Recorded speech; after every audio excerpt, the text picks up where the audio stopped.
That's The Hustle by the Van McCoy. Instrumental music there, and it's essential that any football fan would know that in Kettering, because obviously that's the music that Kettering Town ran out to for many years at Rockingham Road. Joining me this evening is Chris Ellis. Chris, good evening to you. Evening, Simon.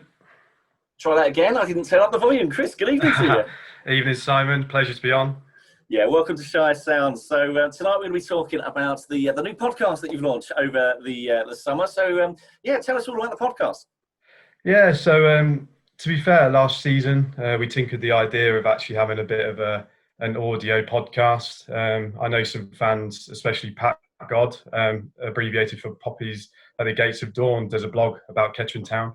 So some of us fans that go week in, week out thought, you know what, might be a good idea just to talk some nonsense, some chat about our favourite football club. So we came up with a Tin Hat podcast, which for those that used to attend Rockingham Road will know that the Tin Hat is formerly known as the old social club at the end of the Rockingham Road end.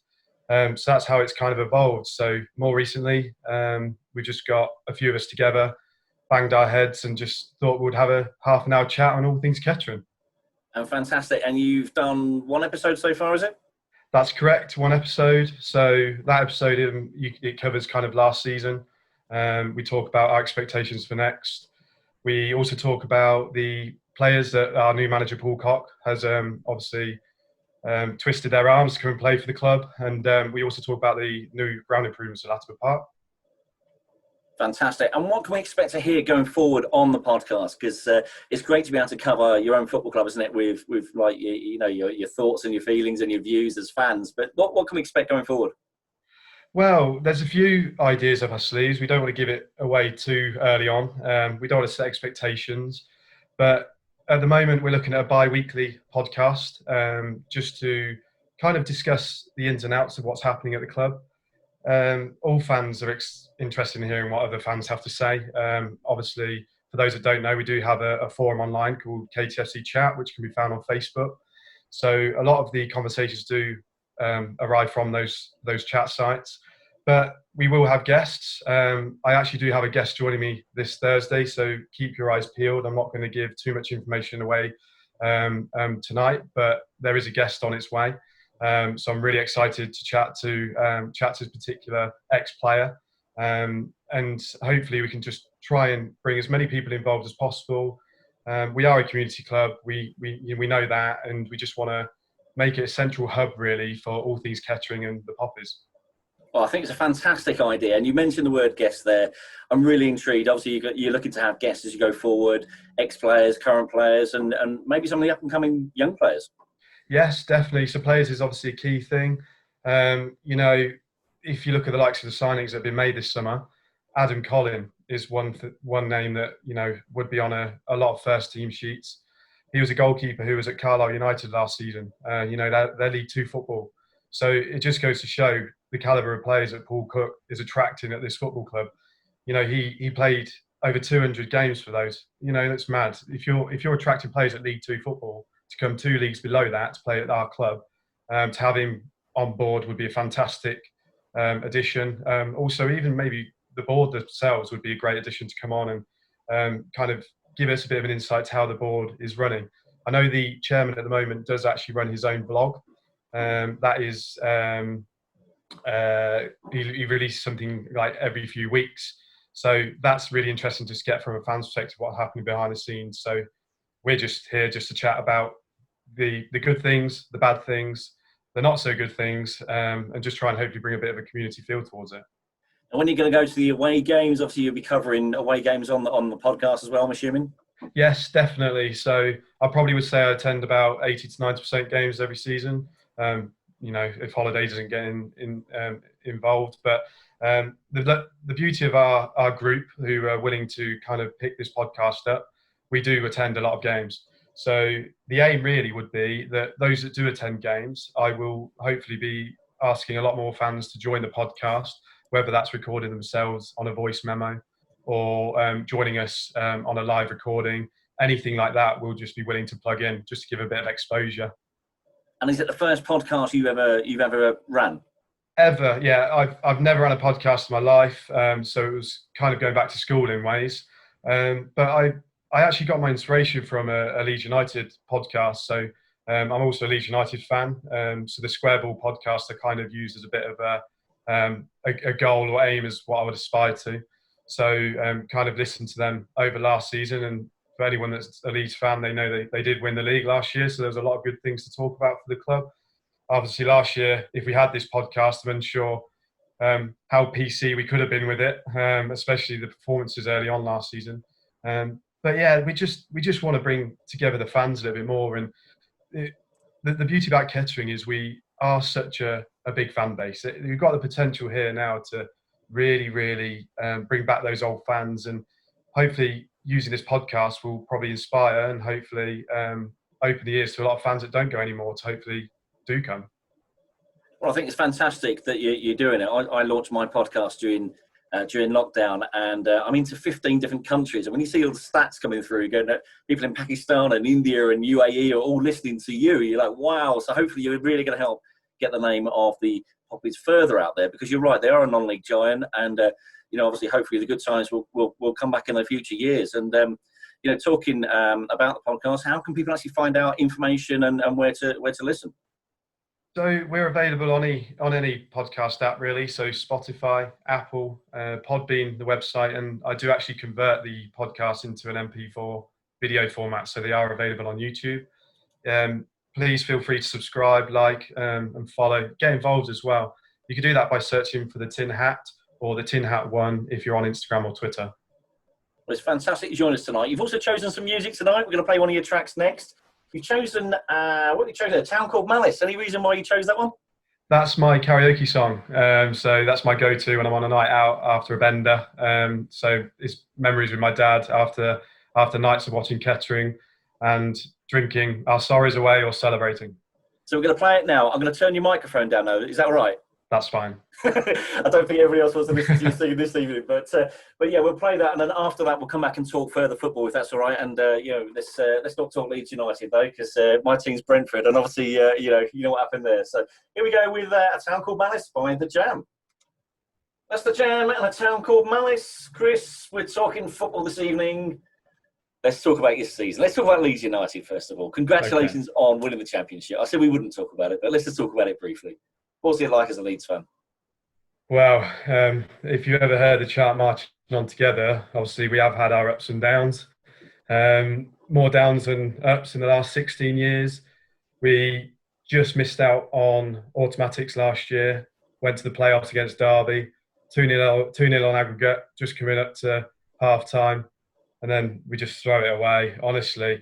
There's not been many games that I've been to watch Leeds and Kettering where I've walked away with nearly tears. That was probably one of them.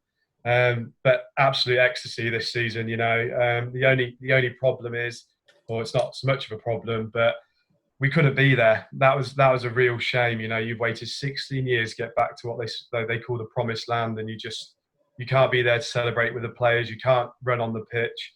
But I tell you what, I wouldn't have it any other way. We're back with the big boys now, and watch this space. I think we're going to be underestimated this season. So bring on 12th of September weekend. I'll be watching. Well, I'm not interested in the Premier League. My team didn't make it. Obviously, we lost to Fulham in the Championship final last week, actually. So, and we're 6-1 favourites for this season coming up. So I'm like, we're not going to go up as champions. I'm sure we'll probably lose all our players as well. But hey, that's football, isn't it? So let's go back to the Poppies. So talk to us about last season. Obviously going up a league. Tough start to the season. What were your thoughts on the beginning of the season last year? Well, it kind of was a bit of a bizarre start, wasn't it? We had Marcus Law, who promoted that side into the conference, Vanarama National League North. I still call it Conference North back in the days of the early 2000s, but that was an unusual one. And then the club appointed Nicky Eaden. I wasn't very confident that Nicky was going to bring anything to the side that was currently there. He managed 15 games, of which he only won 2 and drawn 3. So the other 10 were a loss. I was quite lucky, but the Sutton Coldfield Town game, FA Cup away, we lost. And at that point, that was when Nicky was left of his reins as such. But I tell you what, the appointment from Paul Cox is a blessing. You only have to look at the impact that he had when he managed from his first game. We went 88 games, unbeaten. The game that we did lose to came against FC United Manchester, who are a decent side at this level. It just goes to show the aspirations of the club now, and just his kind of personality and his belief in what Kettering can be. He was an ex-player. I don't know if you remember, Simon, but in the early 2000s, I think he missed out from the FA Trophy against Kingstonian because of an injury. So again, another person I'd love to have on the podcast to talk us through that, especially what his emotions were during that time of his Kettering career.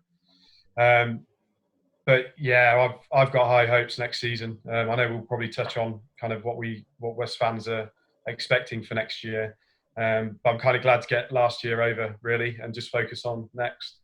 Yeah, it was always going to be, a chance to really stretch the legs, really, and see what the squad was about, because there was a lot of new changes coming in, wasn't there, between the previous season when Marcus was obviously leading the team to obviously when Nicky Eaden came in, and then obviously with Paul Cox coming in. And I must just say now, he's no relation to me. Let's just say that. He's no relative of mine, I can assure you. But to be fair to him, what a fabulous guy to have at the helm. And, ex-player, as you say, before my time of moving to Kettering, so, I didn't know he missed out on the trophy final in 2000. But hopefully things will go well this season on the pitch. And some new signings coming. You mentioned about the goalkeeper coming recently. Yeah, so Adam Collin, obviously briefly mentioned it. He came from Carlisle United, who are a League Two club as we know it. We also had an ex-Kettering player join us again from Brackley, Dan Holman. He originally was with us in the promotion side in 2018 and 19, so again, a good signing at this level. I thought, though, he was running through the motions a bit towards the end, and I don't know if that's because we were a club that were on the we knew where we were headed. And then he obviously had his chance at Brackley. Then we had Ryan Fryatt, another signing. So he's a centre back. He's come from one of our local rivals for many, many years, Kings Lynn. Very experienced at this level. He's one to look out for, I think. He was injured last season, I believe, so Kings Lynn did release him. But another player which I'm excited to see in the Kettering colours. Thought I'd never see a Kings Lynn player in any Kettering colours, so that for a start is one step in the right direction. At least they know where their loyalties lie, should we say? And there was a friendly at the weekend, wasn't there? There was against Peterborough, wasn't it? Yeah, I think there was two. I think one against Peterborough United, and then the academy had one against Peterborough Northern Star. And just talking about the future of this season, obviously I can't remember. Is it October the 3rd the season kicks off, isn't it? That's correct. Yeah. And were the teams relegated from last year? I can't actually remember. It seems like years away, but it was only March. It was Corona chaos kicked in, wasn't it? Did Bradford Park Avenue go down? I can't remember. I don't think they did. I don't think they did. If memory is right, I think they've avoided the league, so they made no promotions and made no relegations, and then they decided that guidelines were lifting, so they could potentially play the playoffs. And then it went based on points per game who were winning the top spot. So I think York were top or were near top, and Kings Lynn kind of won the league based on points per game. And then Altrincham followed them in the playoffs. But relegation, I think, because Kettering ended up surviving it, I had no interest in who was going down in the end. And to be honest, I was kind of glad when we had Nicky Eaden at the helm that there was worse teams than us at that point, really. And talking about ex-managers who used to manage those, I believe Marcus Law was one of them. And last year, there was an amazing run, wasn't there, by the team that gave us gave everyone really an opportunity of dreaming about the playoffs at some point. I think that was that around November time, December time. So when we went 8 games unbeaten, I did read a few comments that people started to believe Paul Cox could get us into the playoffs, and you do start believing, just what a win can do to change things. We were back-to-back losses under Eaden, and then Paul Cox came in, and that's not easy. Picking up a different side that you've not had any control in is difficult for any manager. So 8 games, hats off to him. He did it. And if you compare, there's 2 games last season that stand out for me, and that's York, home and away. We actually drew 0-0 to York at home. Could have actually won that game. And we went away to York City and we lost 1-0 where we had chances to actually see the game off. We could have won it. And when you're playing like that style of football against teams that are sitting top and second in the league, it does give you hope. Obviously, don't want to count the chickens, but I'm hopeful for next year. Well, let's see, and fingers crossed. Chris, you want to give out details of the podcast again, so people know where to find the podcast? Yeah, absolutely. So you can follow the Tin Hat Podcast on Spotify, Apple, Podbean, or YouTube. Please feel free to subscribe, like, and follow, and get involved. If you want to be on, just give us a shout or message us in the private chats, or you can just search the Tin Hat or the Tin Hat One on Instagram or Twitter. Fantastic. I've got to ask you, how long have you been following Kettering Town as well? Blimey, probably since I was the age 5 or 6, really. Dad's always been a fan, going in the 70s, late 60s, and he'll kill me now because I don't think he's that old, actually. But yeah, my whole family have been Kettering born and bred, and you know, people always argue, why do I follow 2 teams? And they say, who do you actually support, Leeds or Kettering? It would be Kettering, and I follow Leeds United. You know, it's red and black through my veins, so up the Poppers. Do you know what? Everybody I know follows 2 teams. Everyone follows their local, or most people follow their local side as well as obviously a Premier League side. It could be worse. It could be Liverpool, for crying out loud. I mean, and to think what you were saying about Leeds, you know, not being there for the victory parade and being on the pitch. Think of, you know, Liverpool 30 years without winning the league, and obviously had mass gatherings outside Anfield, didn't they? So hopefully we'll be out of this Corona madness soon, and we can get back to watching football.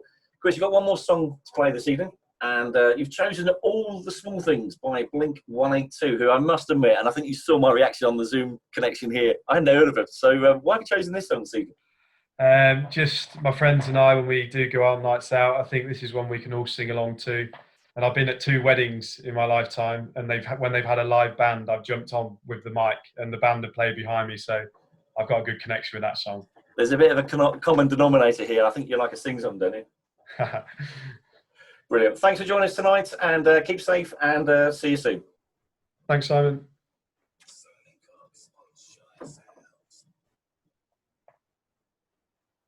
That was Chris Ellis joining us from Kettering Football Club this evening to talk about the podcast.